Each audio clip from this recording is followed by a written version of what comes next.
Bueno, yo soy Jonathan Rodríguez y voy a proceder a exponer un artículo elegido basado en el bloque 1 de nuestra asignatura y bueno, tratará sobre cultura organizacional y desempeño organizacional.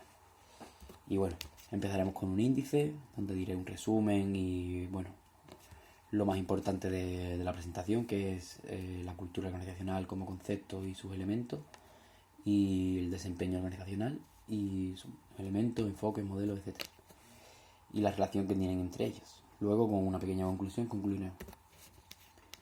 Bueno, pues como resumen, solo decir que vamos a analizar el concepto de cultura organizacional y el concepto de desempeño, como hemos dicho antes, junto con sus características, modelos, etcétera, y la relación que tienen estos dos conceptos o que se le da a través de dos enfoques, el de Kotter y Hesketh y el enfoque de Ali Kennedy.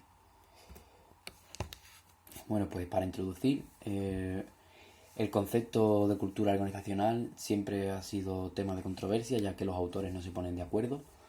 Vemos aquí que Hofstede, aunque fue uno de los pioneros en sacar a la luz o abarcar este tema en lo referente a la cultura organizacional, nos habla de que tiene varios niveles, son fenómenos de diferentes estructuras a nivel nacional, las diferencias culturales residen en valores, etcétera. Como que hace el concepto un poco más abstracto, más ambiguo, y lo diferencia entre nivel nacional y nivel estructural. Por otro lado tenemos a Edgar Schein, que hace también una separación pero diferente, una adaptación externa, una adaptación interna de la empresa, diferente en punto de vista. Y digamos que Ferraro da el concepto más general o más entendible, por así decirlo. Y la cultura organizacional es un concepto que representa el carácter de una organización que dirige a los empleados en sus relaciones laborales diarias y los guía cómo comportarse y comunicarse dentro de la organización, además de manifestarse en la estructura de una organización. Digamos que lo ha resumido todo y no quiere decir que bueno, la cultura organizacional es la guía de una empresa, como su religión, como su espíritu, y le da unas pautas de cómo actuar. Aunque por otro lado, vamos a resumir, dio tres elementos temporales que digamos que son el marco de toda esta cultura, que sería la policronidad, la velocidad y la hipercompetencia. La policronicidad denota una situación en la que los empleados realizan más de una tarea a la vez y bueno, eso puede ser bueno, puede ser malo, a diferentes niveles dará estrés, no lo dará. La velocidad, más de lo mismo, a la velocidad que pueden realizar la tarea, y la hipercompetencia, hasta qué nivel o hasta cuán competitivos pueden llegar a ser. Vale, por aquí. Después tenemos unas características de cultura organizacional. Lo he dividido en dos autores, Enen y Robin y Judd. Y bueno, solo decir que uno lo define en 4 puntos, digamos, otro en 7, y Eren solo hay que leerlo, un fenómeno aprendido, adquirido, compartido por los miembros del grupo, de formato texto escrito. O sea, no existe el texto escrito. Digamos como que está en el ambiente de la cultura organizacional, que va pasando de generación a generación empresarial y que se va aprendiendo de manera no formal, por así decirlo. Y de luego tenemos a Robin y Jude, que sí, es totalmente lo contrario, porque dicen innovación y tema de riesgo, atención a los detalles, todo lo desglosan, orientación a los resultados, a las personas, al equipo. Este tipo de desglose lo hemos visto en otras materias. En fin, por un lado está la parte más humana, por así decirlo, y por otro lado, la parte más técnica. Eh, pues ahora tendríamos los valores, los elementos. Y bueno, resumido, son 8, perdón, 9. Y bueno, pues valores, digamos, empresariales, valores, o sea, elementos empresariales, todo lo que define, digamos, la cultura organizacional o digamos, todo lo que se ha recogido, que la resume, pues valores de las personas o valores de los grupos, normas, suposiciones, ceremonias y rituales, cada empresa tiene el suyo, costumbres igual, las costumbres son también lo que definen un poco las empresas, los cuentos y anécdotas igual, sobre trabajadores que han hecho esto o han hecho lo otro, los mitos igual, simbología por supuesto, cada empresa tiene la suya, y el idioma, que es importantísimo. Y bueno, hablaba un poco sobre los beneficios que tiene la cultura organizacional. Para los directivos simplemente es una ayuda, una descarga de trabajo, una reducción de la carga de trabajo, por así decir, y además como que puede tener unas pautas más claras, y para los empleados igual, tiene unas pautas más claras y saben cómo actuar en todo momento. Bueno, pues pasaríamos al desempeño organizacional y digamos que este concepto también causa controversia, pero el más genérico o el más entendible sería en la medida en que las organizaciones que tienen ciertas fuentes y medios cumplen sus objetivos, explotando la capacidad superpuesta sin crear una carga adicional para los empleados. Pues simplemente esto, o sea, el desempeño que tiene una empresa a nivel organizacional dependiendo de su fuente, de sus medios y de sus empleados, siempre y cuando no sobrecargue ninguno de estos medios. ¿Problemas que conlleva? Pues el concepto de desempeño en sí mismo, que es abstracto tangible, como hemos podido comprobar con el de cultura también, los criterios de evaluación que tiene, que son muchísimos, y entre ellos periodo de crecimiento, contracción, interrelación entre los criterios de evaluación, la medición, la relevancia de los criterios, todo habla de criterios, contribución de los criterios. Al fin y al cabo, lo que estábamos comentando, no se tienen claros los criterios de evaluación para sacar un concepto definido de desempeño organizacional o un concepto unificado. Vale, pues ahora iríamos con los enfoques y modelos.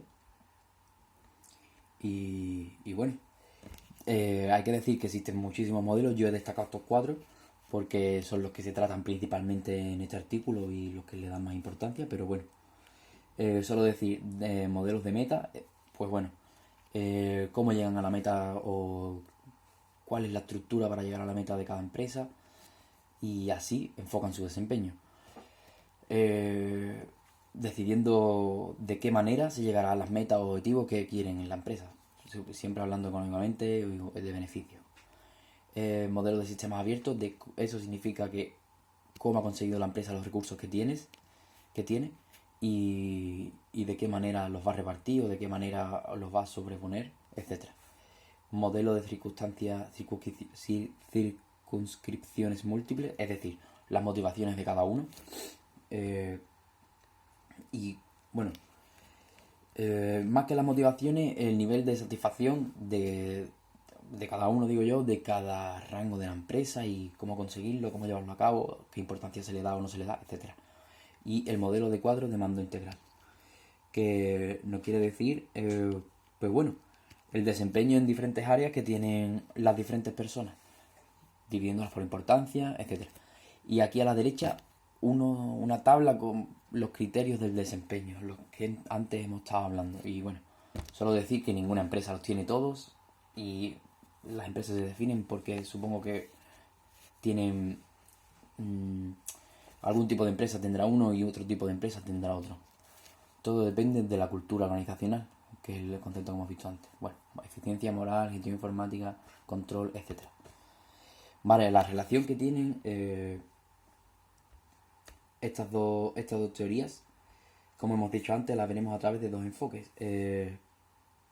El de Kotter y Hesketh, que supone que la organización forma uniformidad con las partes interesadas, clientes y empleados fuertes, los sistemas de valores compartidos dentro de la organización y ayudan a mantener una cultura de alto rendimiento.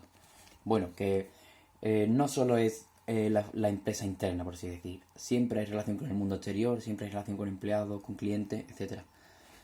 Esto es lo que nos quiere decir el enfoque de Kotter y Hesketh. Cómo lo relaciona un concepto con el otro. La cultura se basa en un desempeño que está relacionado con diferentes áreas, no solo la empresa interna.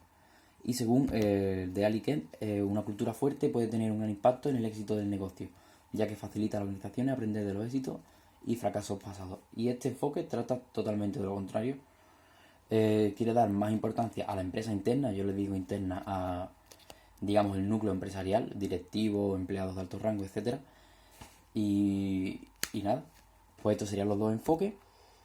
Y bueno, los efectos que tiene en la cultura organizacional el desempeño. Al revés, que la cultura organizacional tiene en el desempeño. Pues depende de la cultura que tengamos, pues habrá un efecto de comunicación. Bueno, cada efecto por su propio nombre se sabe lo que es. Efectos de comunicación, efectos de toma de decisiones, efectos de confianza, etc. Y así. El más importante o destacable efecto de estrés, a lo mejor, efecto de alienación, por la carga que se le puede dar al trabajador, un trabajador con alto nivel de estrés, bajo nivel de estrés, o que sea propenso a tener niveles, puede ser perjudicial en el rendimiento, etcétera.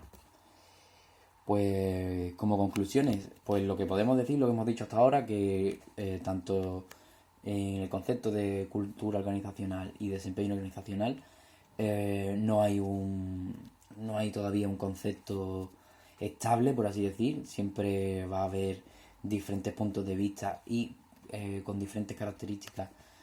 Y por supuesto, cada punto de vista es válido hasta ahora. Y bueno, sin más.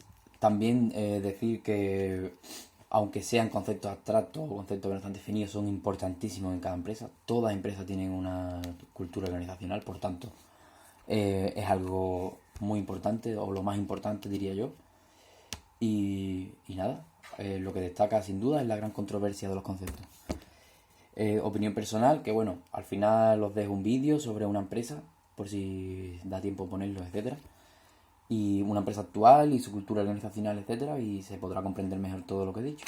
Como opinión personal, pues decir que veo que no se trata ningún aspecto negativo, y creo que hay aspectos negativos en todo este tema, como pueden ser, yo me enfoco en España y comparándolo con Alemania, con Francia, bueno, con otros países cercanos de la Unión Europea, y veo la poca cultura que hay organizacional hacia el empleado, siempre hacia los beneficios, etcétera, pero en España nunca hacia el empleado. Como podemos diferenciar en Alemania por la hora de cierre de su establecimiento y por la dedicación que se le tiene a los empleados, etcétera. Y bueno, esa era mi pequeña aportación. Fin.